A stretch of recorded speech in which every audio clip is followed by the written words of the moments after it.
just second weekend, are you feeling like you're getting a little bit better picture of what this team is looking like? First day today, we really didn't tackle anybody to the ground, just want them to get used to their pads, but it was a lot more physical and a lot more quiet, which means people are hitting, listening, and learning. All right, I'm going to go away from the football thing a little bit. What do you think of this madness that's going on with conference realignment? You know, way outside my pay grade. I'm sure everybody in the conference is looking at that stuff just a lot different. You know, from 6 years ago, 10 years ago, 12 years ago, to think that all this stuff would be going on, it's just very interesting. As a college football lifer, though, did you have any emotions or reaction when sort of the Pac-12 broke apart? Well, I can still remember when the Pac-12 was the Pac-8. It's interesting. You would never think that league wrapped around one of the bowl games, the Rose Bowl game being the granddaddy of a ball with the Big Ten, that they would ever lose it. But here we are. This day and age, adjust and improvise. Coach, what can you say about the leadership of the ACC with Jim Phillips and just what you've taken away from the ACC overall? You know, I'm not his boss either, but I thought that Mr. Phillips has been doing a fantastic job. He's a stand-up guy, and he says and does exactly what he says he's going to do. So all of this is about money, right? If I gave you Georgia's budget today, what would you do to improve your success rate? That's an athletic director question, not a head football coach's question. You're asking me if I had Georgia's football budget. Yeah, that's a lot, I would imagine. A lot more than what I have. So I'm not going to go there. I'm more worried about what's going on at Syracuse. Do you have conversations with John Lonhack about any of this that's going on, or you know, how does that work? If I did, I wouldn't be at liberty to be able to tell you guys that. Questions about camp or this year's team? Stephen Mahar, we saw go down on Friday. It looks like he's got a brace on his knee now. Just what's his Stephen's going to be done for the year. Tore his ACL. We really feel bad about it. Got the diagnosis last night from the doctors, and we're going to wait and let the knee calm down, have surgery later, make sure he focus on his academics and get him ready to go for next year. Coach, for Dan Valori, what's come natural to him with this switch, and what are the things he's really had to work on? Well, really, the first time I've ever seen him live was today, you know, so obviously he can do some things after he catches the football. I think that I believe he's a tough guy, and he's going to have to come out here and prove it, because right now he's got a lot of competition going on at that position. What have you seen from the offensive line so far, and specifically the new position coach, Steve Farmer? I think, first of all, those guys are coming out and playing with the right effort, but once again, we're going to have some flexibility in that thing, and Coach Farmer's doing a nice job of moving those interior guys around to build the depth once again, and then we need to solidify some positions on the outside. Coach, when you look at mental health, like you said, some of these injuries that happen out of their control, just how you go through that with the team and how you try and be there for some of those guys that go down when camp's just started. You know, when football's part of your life, you know that injuries are happening, those things are going to happen, and you've got to bounce back from that. And the thing that gives you the most support when it comes to mental health is the family, the La Familia de Ohana. We've all been there. I've got my ACL scar just like everybody else does that's played this game the right way for the most part. So they understand that they're going to come back and we can move, jump, run around, and we're going to be okay at a nice young age of 45. When you look at over the last couple of years, how do you think your offense has changed from when you came in here and what you're trying to accomplish now? Our offense should change periodically based off of who our personnel is. I mean, if you're running an offense that doesn't fit your personnel, that's not good. So as the personnel change, your offense should adapt.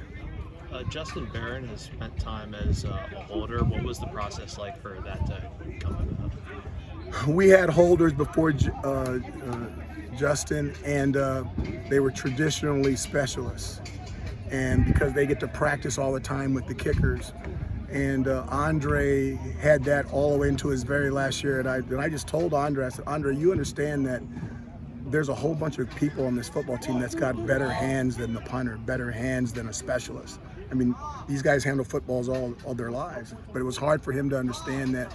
But his senior year, he decided, okay, coach, pick me one out that you think is good. And I said, I don't have to pick him out. I said, Justin Barron is going to be the guy. And he just has fantastic hands, and he can handle those snaps, and he can get the ball down. I think this all started I want to say with Andre's junior year where we didn't get a ball down, kind of bobble, shot through a guy's hand, didn't get it down.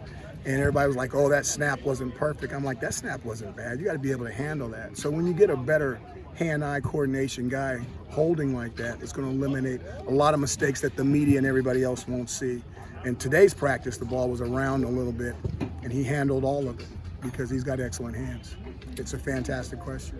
Jay-Andre Reed. Start again. Jay-Andre Reed, one of the new offensive linemen you have. I heard he goes by the nickname Big General, and I'm curious for your thoughts on that nickname. I call him BG because that's too much to say. So you got to play a whole bunch of games and do a whole bunch of good before I call you by some nickname that somebody else gave you. What have you seen out of him so far in camp, and I guess what type of pressure, or not pressure, but competition does he bring to kind of that center position with Iloa? Well, I think he's got athletic ability, but he's got to gain the knowledge, and I think those guys are doing a good job competing against one another. How do you set the expectations for a season? Do you want it to come from you, or do you let these guys kind of dream as big as they want to dream? It's not the expectations. Is we're trying to go out there and win one game at a time and try to do it as many times in a row as possible. And then if you stub your toe, then you're trying to bounce back as quick as possible. Dino, how have you seen a guy like Aronde kind of handle all of the preseason accolades that he's getting and kind of handle that outside noise? Aronde handles things the way Andre Cisco handled things on defense. He's very mature. He's very consistent. Where that other people have up and downs, he does not. He just comes out every day and does exactly what he did the day before, which is really, really good. You seemed like you were spending a lot of time with the running backs earlier. I think you were shouting at a couple of them. What were you seeing from the running backs today? They need to understand that they're just stepped up in level in competition. They need to raise their expectations and raise their efforts in order for them to survive. I'm going to go back to the offensive question real quick. What do you think the identity is of your offense then this year?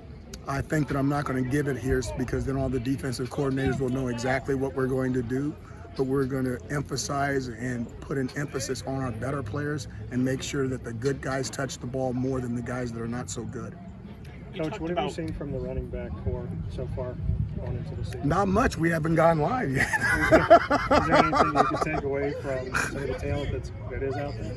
I think we need to see what they can do. When we go live and we get them in those situations where they get to decide how physical they're going to be, I think it's going to start setting the depth chart.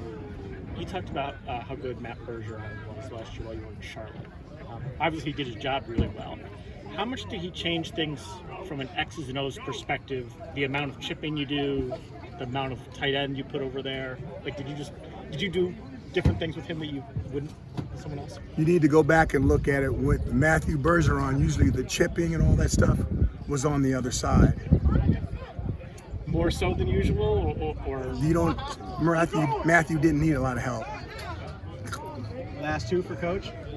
Last week you said you think this is the strongest offensive staff you've had, and I think your argument was around experience there, but I'm just curious, anything else that points to that and supports that argument? I just think they're really calm. They go about their work. When they take exams, they've been in the classroom before.